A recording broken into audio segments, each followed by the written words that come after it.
ভারতের আগ্রায় তাজমহলের পাশে বিশাল জামাতে পবিত্র ঈদুল ফিতরের নামাজ আদায় করেন মুসল্লিরা। মুসলমানদের পদচারণায় বদলে যায় ঐতিহাসিক এ স্থানের চিত্র।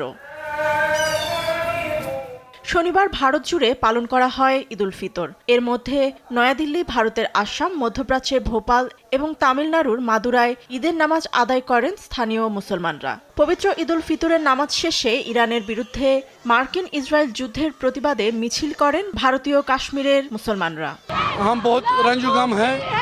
আমরা অত্যন্ত মর্মাহত। বিশ্বে এত মুসলমান থাকা সত্ত্বেও কেউ ইরানের পাশে দাঁড়াচ্ছে না। এ কারণেই আমরা সংযম অবলম্বন করে ঈদ উদযাপন করছি। যেদিন ইরান বিজয়ী হবে এবং ইসরায়েল ও যুক্তরাষ্ট্র ধ্বংস হবে, আমরা সেদিন ঈদ উদযাপন করব।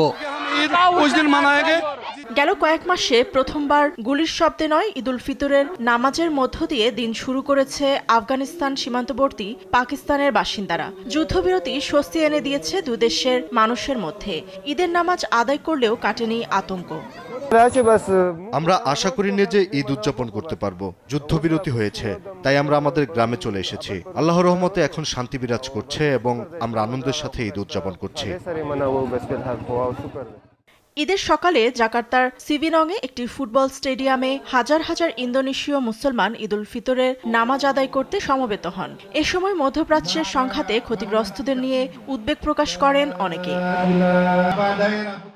এদিকে শুক্রবার যুক্তরাষ্ট্রের ম্যানহাটনের ওয়াশিংটন স্কয়ার পার্কে ঈদের নামাজ শেষে মুসলমানরা ইরানের সঙ্গে যুদ্ধ নিয়ে উদ্বেগ জানান। সান ডিয়েগোর ইসলামিক সেন্টারে সম্মিলিত প্রার্থনার মধ্য দিয়ে ঈদ উদযাপন করতে পরিবারসহ আসেন মুসল্লিরা।